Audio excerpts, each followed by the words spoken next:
А вы знаете, что Dreamcast мог выходить в интернет? Уверен, что знаете. И сегодня мы отправимся в 2000 год, чтобы узнать, насколько хорошо эта приставка справлялась с ролью веб-браузера и каким был интернет 20 лет назад. В начале нулевых многие юные геймеры знали о существовании загадочной приставки Sega Dreamcast. Ну, как знали, чаще всего видели на прилавках магазинов синюю коробку со спиралью и надписью Dreamcast. Стоила она дорого, и реальных владельцев по сравнению с теми же PlayStation 1 было крайне мало.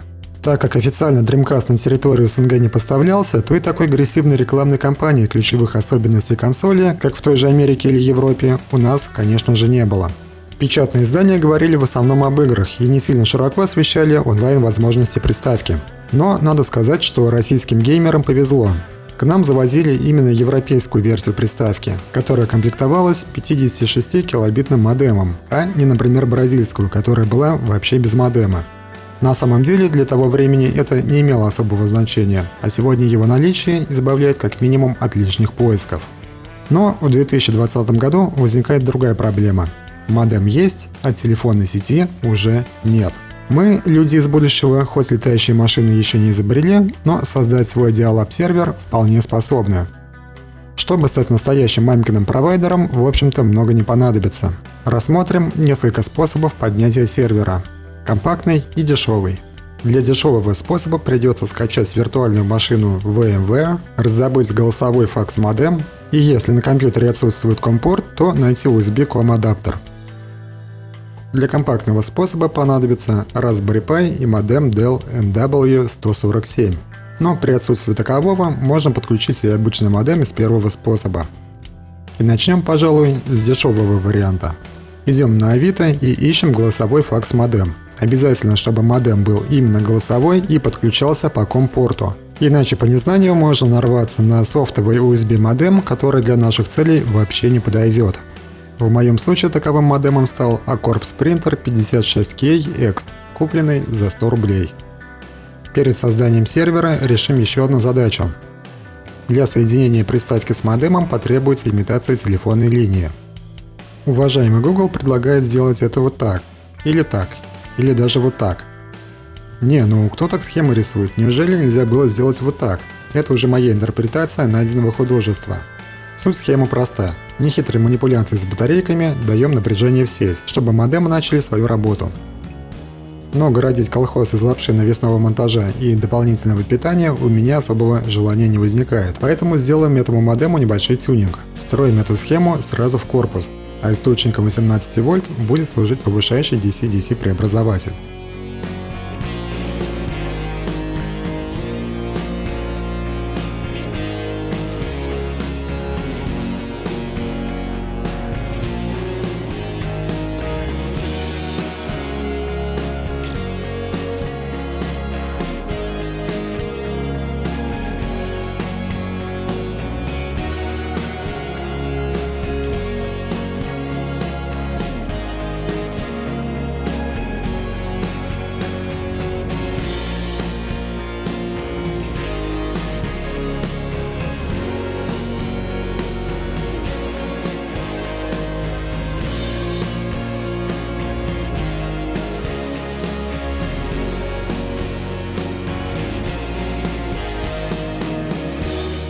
Ну раз в ход пошли паяльники и отвертка, то по инерции вскроем еще и дримку. Давно уже собирался заменить батарейку часов.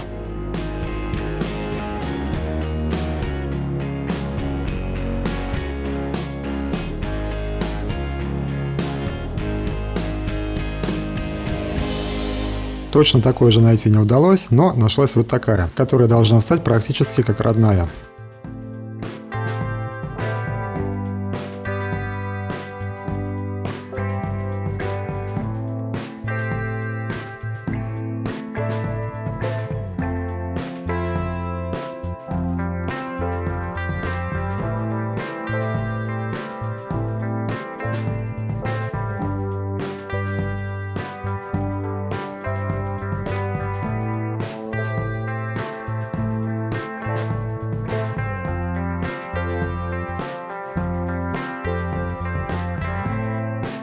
Итак, когда весь сет собран, можно приступать к настройке.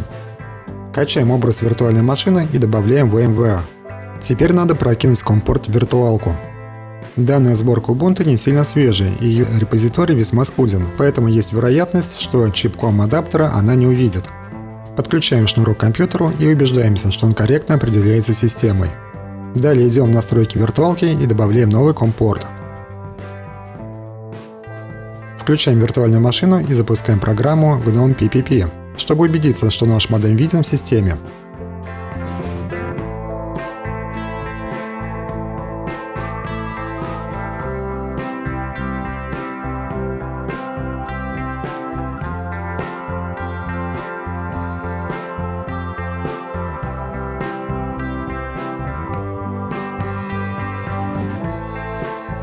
Я немного изменил скрипт для правильной работы с модемами Аккорд, поэтому если не заработает, нужно поменять вот эту строчку. Если все ок, запускаем с рабочего стола один единственный ярлык – вход в матрицу. При удачном стечении обстоятельств видим заветную надпись Connect. Второй способ подключения будет гораздо проще. Основная идеология та же, но без танцев с виртуалками и проводами. Для этого идем на страницу проекта DreamP и накатываем его на малину. Данный проект уже настроен и не требует участия в процессе подключения. Воткнул и забыл. Через переходник USB-COM мой модем тоже видит, но скрипт все еще требует правки.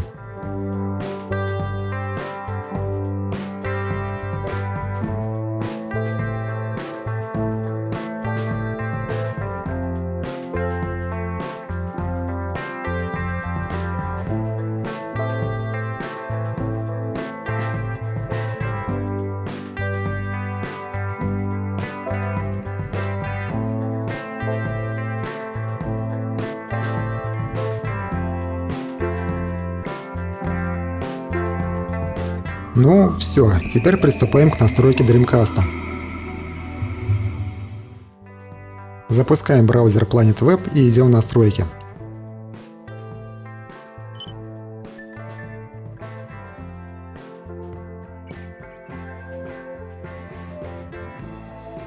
Тут пишем любое имя.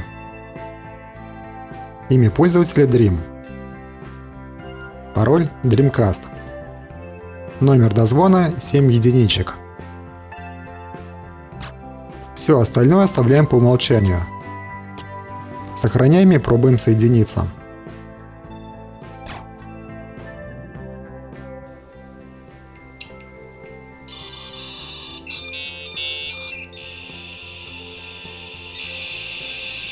Ах, эти чудесные звуки, аж олдскулы свело.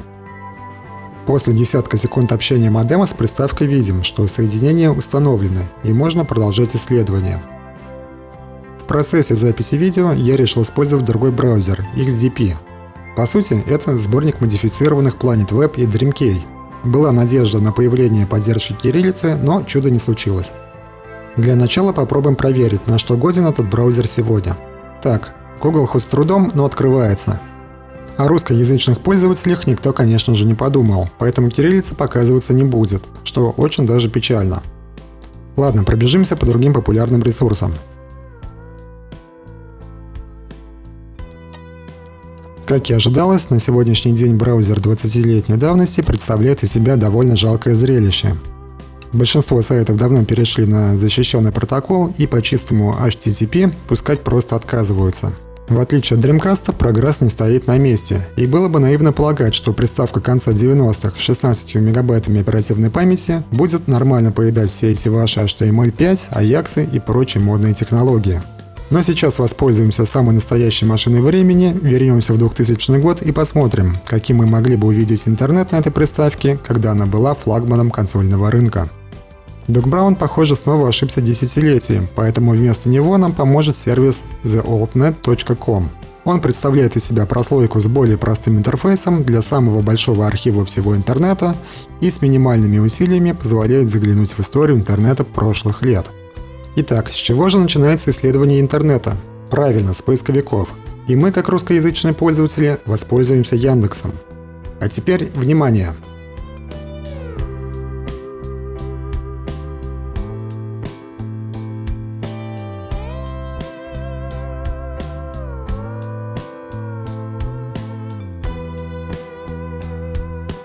Одна страница загружается 1,5 минуты.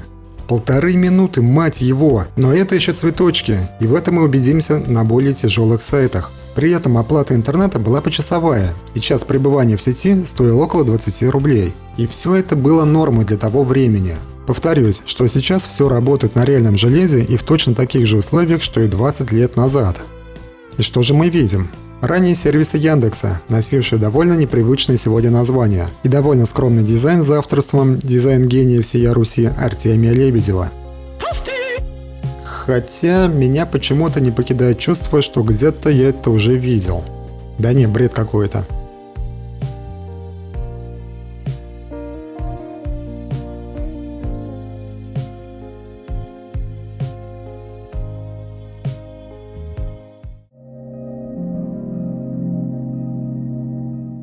Alta Vista – один из пионеров поисковых систем.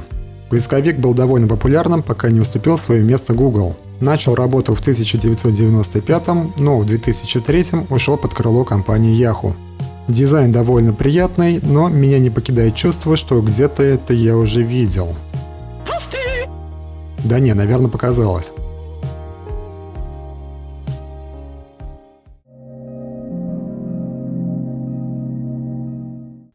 Что-то уходит, а что-то вечно. Google за последние 20 лет не сильно изменился, но может оно и к лучшему.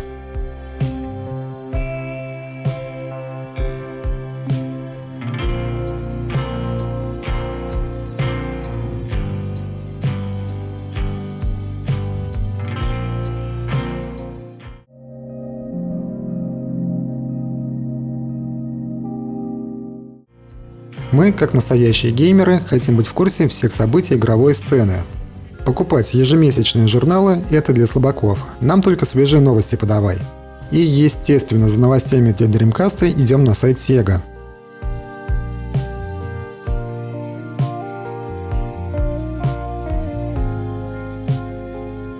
Sega все еще удерживает корону первенства с новенькой Dreamcast, и основной контент сайта посвящен именно ей.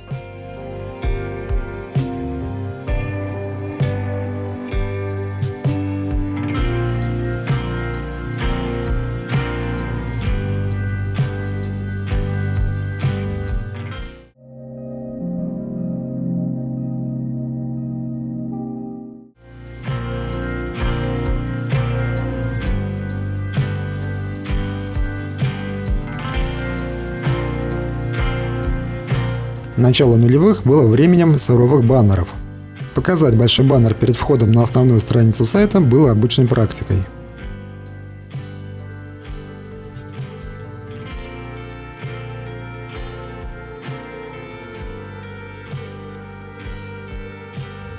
Большая N тоже не пальцем делана и готовится к продажам своей новой приставки GameCube, хоть рекламная кампания и не такая агрессивная, как у конкурентов.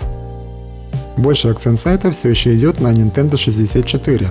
Удивительно то, что наряду с актуальными консолями Nintendo не забывает об уже довольно устаревших Super Nintendo и линейке Game Boy.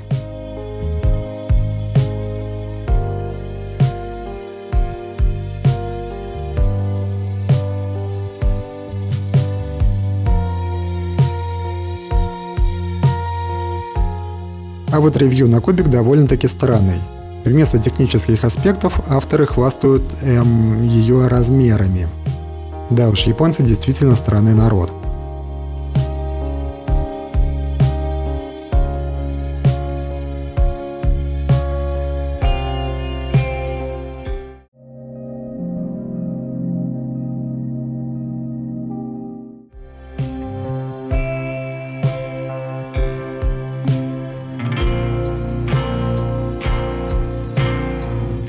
Sony, как обычно, пытается быть впереди всех и не стесняется свою страничку сдобрить обильным количеством графики и новомодными флеш-роликами. Вот только Dreamcast, похоже, не был готов к такому и отказывается показывать добрую часть контента.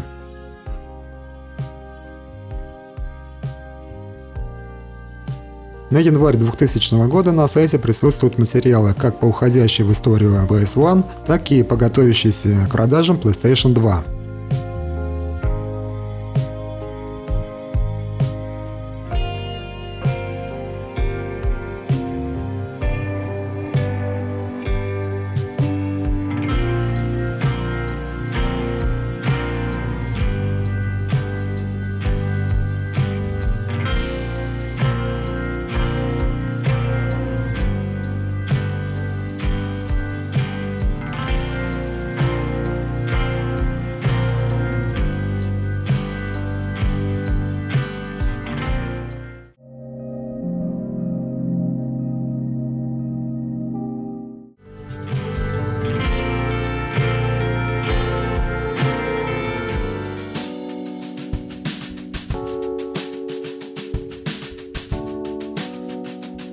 Крупнейший игровой портал даже 20 лет назад был уже крупнейшим, и сферой его интересов были не только игры, но и фильмы, и даже комиксы.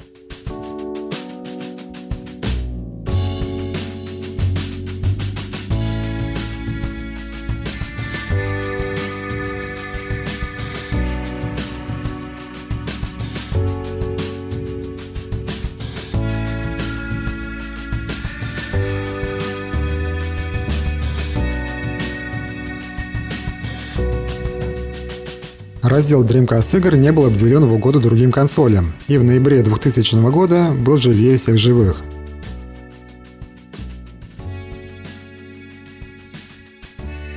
Сайт нас не балует обилием скриншотов и больше уделяет вниманию текстовому наполнению. В реалиях медленного интернета очень даже приятно. Но не одними консолями едины. Заглянем, что у нас происходит на PC-сцене.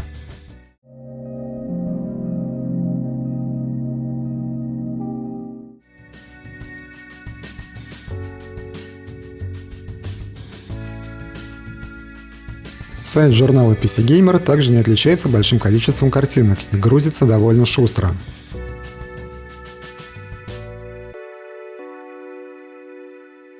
Зайдем в раздел Sega и почитаем новости.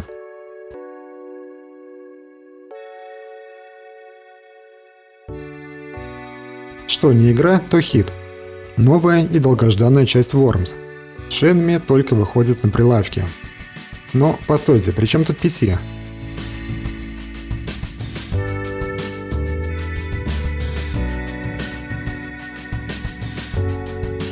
Ну и на страничке топовых разработчиков тоже зайдем.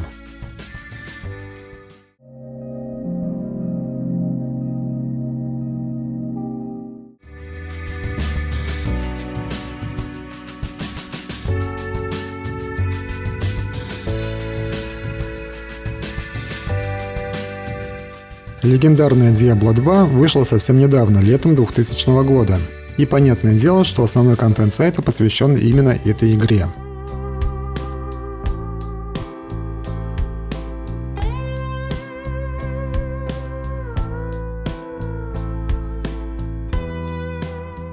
Вот даже предлагают бесплатно скачать саундтрек. Ну, почему бы и не скачать?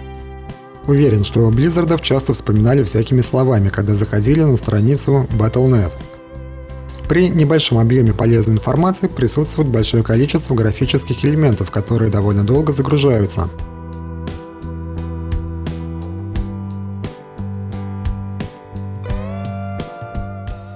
Прикольно. Первый раз вижу MP3 отдельно для Mac и для PC. А вот еще Blizzard заботливо пишет, что при скорости соединения 28 килобит в секунду скачивание файла займет порядка 20 минут. Не пойму, зачем надо было один трек упаковывать в архив. Да, ладно, поехали дальше.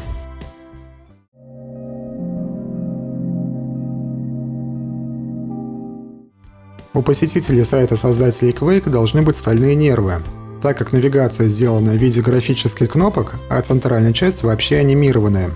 Сайт загружается, очень долго. При этом полезной информации, кроме разделов сайта, на ней нет.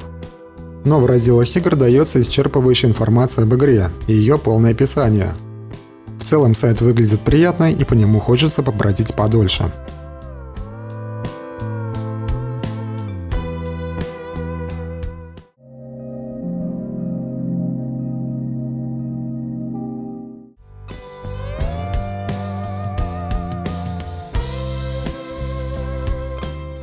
На сайт Electronic Arts без слез не взглянешь. Хоть и сегодня их сайт назвать шедевром нельзя, но вот этим пользоваться вообще не хочется.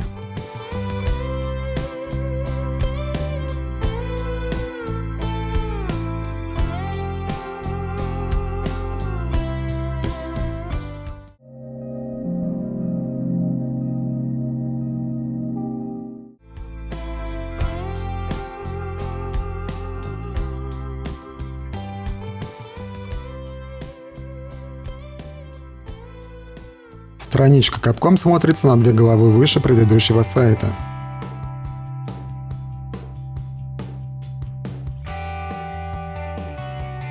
Посмотрите на цены игр. Ценники были гораздо приятнее, чем сегодня.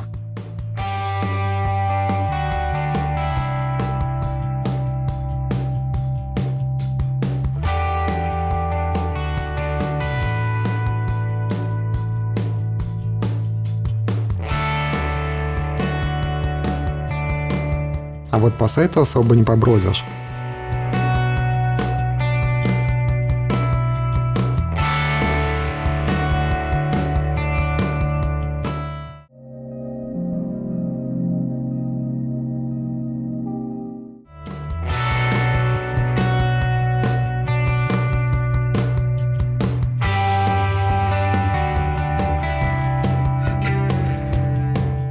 .3D-Realms вовсю эксплуатирует Дюка, и сайт скорее посвящен именно ему. Вот даже ведут набор сотрудников на создание знаменитого долгостроя Duke Nukem Forever.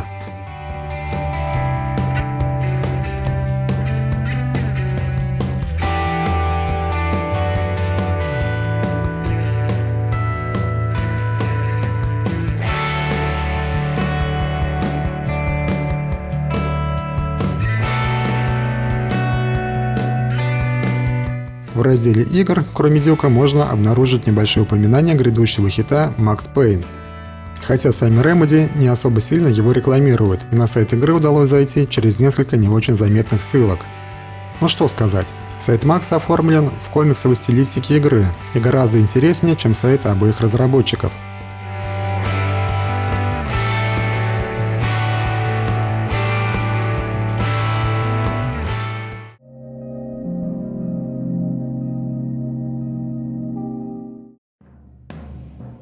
В 90-е нулевые про Sierra не знал только ленивый. Хоть дела у этой студии шли не очень хорошо, но это не помешало ей стать издателем таких хитов, как Half-Life, SWAT и NASCAR. Вот, например, в 2000 году выходит ремейк первой Half-Life эксклюзивно для Dreamcast. Как видите, разработчики возлагали большие надежды на эту приставку.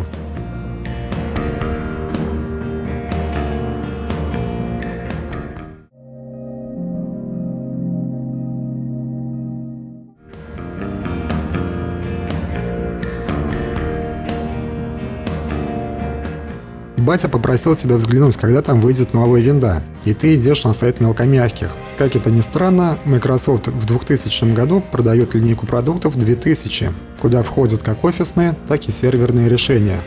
Правда, конкретно про Windows ты со своей дримки узнать ничего не сможешь. Скорее всего, получишь подзатыльник от бати и запрет на интернет минимум на неделю.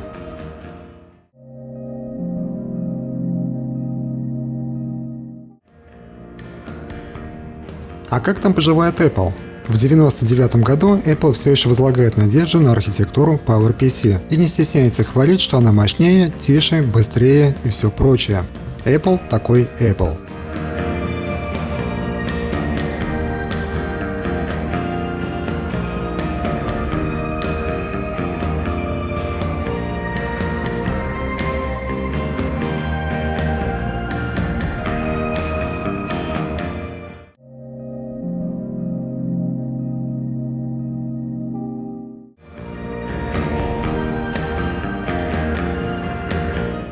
Любители фильмов могли зайти, например, на страничку Warner Bros.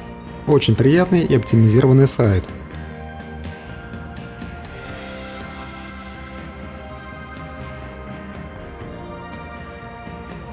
Ну и как же не узнать подробности про эпохальную матрицу?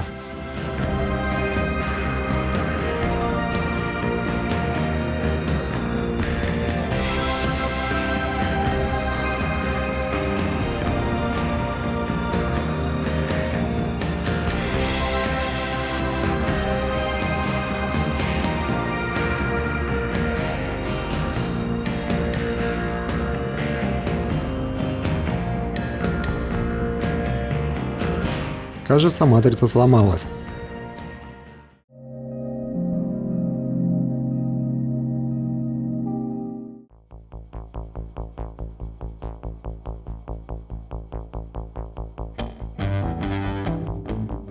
New Line Cinema еще живее всех живых, но пролистать их сайт, увы, не получится.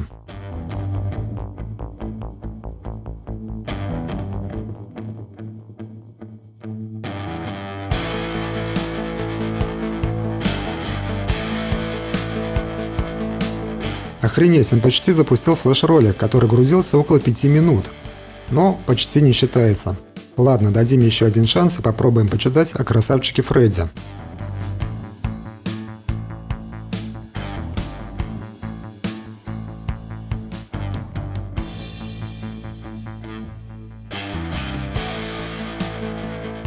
Фото галерея Фредди. Даже инструкция по сохранению картинок есть. Мило. Жалко, что сохранять было некуда.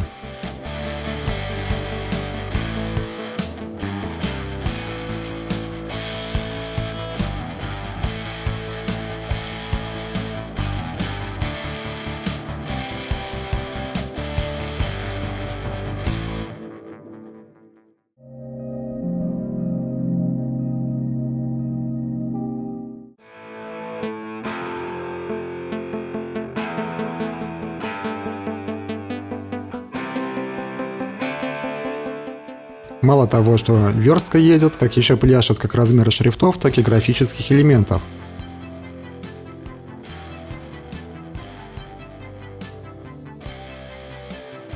Хотя страничка фильма про детектива Шафта смотрится более интересно, но не сказать, что слишком.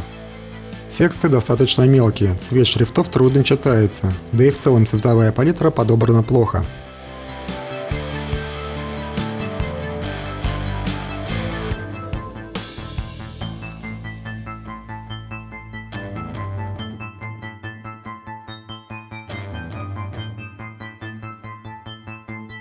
Нужно пройти целый квест, чтобы посмотреть один трейлер.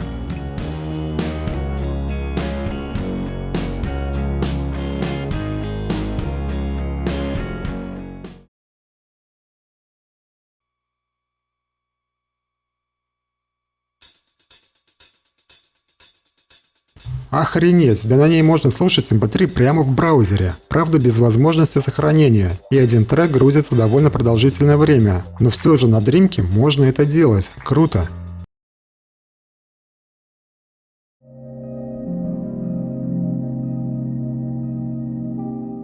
А любители почитать могут зайти на сайт молодого проекта Википедия. Хоть ей еще и года нет, но количество статей приятно удивляет.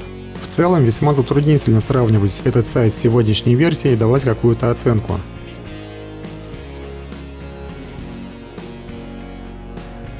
Получается, что в начале нулевых Dreamcast отрабатывал свой ценник на все 100%. Тут тебе и мощная игровая система, и качественный CD-плеер, и отличное устройство для путешествий по интернету. Похвастать поддержкой всех современных на то время мультимедийных технологий консоль, конечно же, не могла. Но большинство сайтов открывается без проблем. Адаптация верстки под телевизор на хорошем уровне. Все страницы читаемы и нет слишком мелких или слишком больших шрифтов.